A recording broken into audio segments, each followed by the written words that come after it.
So during my previous live stream, a lot of you guys were asking me about the rifle build that I was using, and well, this is a rifle build that I really enjoyed last season and it works amazing this season. So I did want to show you guys how I'm running it with the modifiers from this season, but obviously the damage output that you guys are seeing will still be the damage output you should be able to put out in the next season, as the modifiers I'm currently using are modifiers that give me just a little bit more survivability. Now we do get a little bit of that rate of fire, and there is a little bit of a damage increase because of the amount of control points you have captured, as that was kind of the global modifier. But overall, this build should work next season. Obviously, you just have to play it a lot different, as with Zealot, you could probably tank everything, but that's with any build. But let's dive into the build so that way you guys can see how I have the build set up, and you guys can test it out for yourself and see if it's a build that you think you might enjoy using.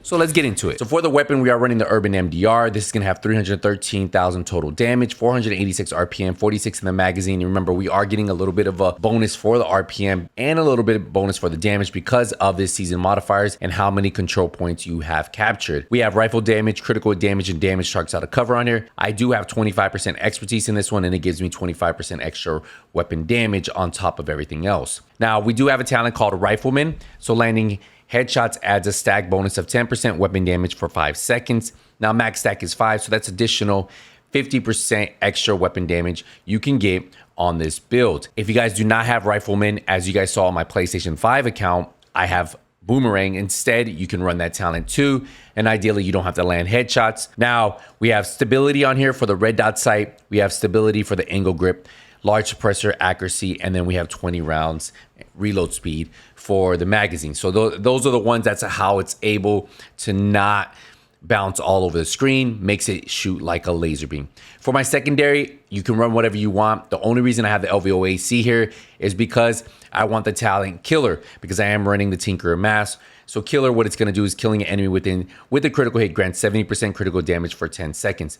So Killer paired with Rifleman work really good on this build. So I did mention I am running the Tinkerer Mask. Why the Tinkerer Mask? Well, it gives me weapon damage, crit chance, crit damage, and I have a 12% critical damage mod on there, but it has a talent called a Bridge. So if your primary talent and secondary talent are not named weapons or exotics, it will be applied to the primary talent. So that's why I am able to get Killer on my Urban MDR along with having Rifleman, or if you guys want to run Boomerang. Either one of those can work for you. But yeah, Tinker Mask is what you're going to want to go with this build. For the chest piece, I am running a Cheska chest piece for the 8% crit chance. I do have a lot of crit and crit damage on this build. Weapon damage, crit chance, and crit damage mod. We have Obliterate, critical hits increase total weapon damage by 1% for 10 seconds. Now this does stack up to 20 times. For the holster, we are running the Zoo holster. This is going to give us 15% magazine size. We are running a 2-piece, so we're going to also get 20% rifle damage.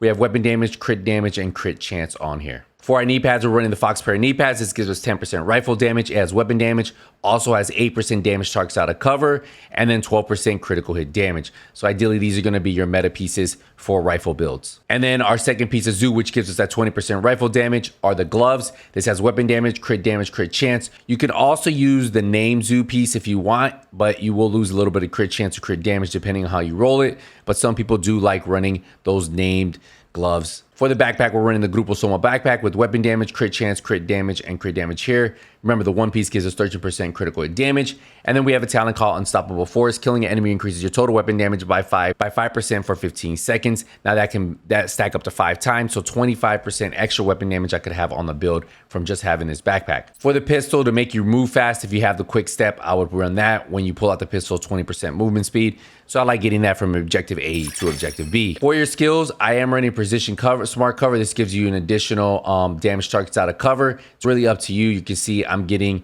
14% extra damage targets out of cover. If you guys are struggling staying up, you could just run a Crusader Shield.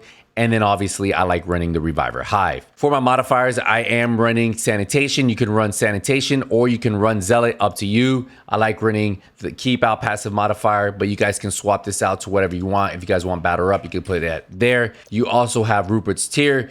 Ideally for any tank, you should be running this because when you get those tanks, one piece of armor strips them down. And then I do like running Stepping Stone for those hollow point ammo to add it to your magazine. So yeah, these are my modifiers. Again, you can switch this up if you want. You can put Zealot if you want instead of Sanitation. Now, obviously, you guys are going to have to farm for the Tinker Mask, but the good thing about the Tinker Mask, it does work on a lot of other builds that you've probably seen over YouTube or maybe on this channel. So it's not like you're farming for one piece for one build, because you can use it on other builds. Now, I will tell you, this build is not going to have that crazy rate of fire, but it will still be automatic because that's how the rifles work. Now, if you guys don't remember, during Project Resolve, they actually fixed rifles, so rifles no longer have to tap. You hold it down and it automatically fires. And that's what's cool about some of the rifles in the Division 2 at the moment, is that it makes it funner to use. I used to hate running rifles, just like I don't really like running pistol builds that you have to spam the pistol. I like running builds that I can just hold down the trigger and hit the headshots and boom.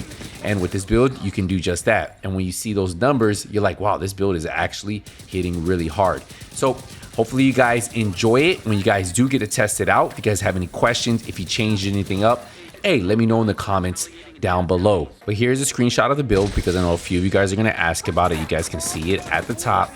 Remember, you can run any rifle as a secondary. Does not have to be that LVOA. You just want to have the talent killer. And if you guys do not want to use Rifleman, you guys can use Boomerang, because that's what I kind of use on my PlayStation 5 account, because I do not have a Rifleman on my Urban MDR, or vice versa, another talent on my Urban MDR. So if I do get one, I can swap it around. But yeah, you guys can play with both. The thing with Rifleman, you do need to get those headshots so that we can get that bonus extra 50% weapon damage. Now, Boomerang works a little bit different, but still very powerful too. So you guys can decide how you guys want to run this. I do recommend running Unstoppable Force over Vigilance, because you will take damage. And with the good thing about Unstoppable Force, you're going to be getting kills so fast. So the downtime of Vigilance, if you take a shot versus keeping max stacks on Unstoppable Force, I just feel Unstoppable Force works amazing on this build. As you can see, heroic enemies are actually being shredded. But yeah, this is the Tinker Urban MDR build. If you guys have questions, let me know. I'm gonna let you guys watch the remainder of this gameplay, so that way you guys can just see the numbers that will be popping up, and we'll wrap it up here. I'll see you guys in the next one. Hey, Nothing But Skills out.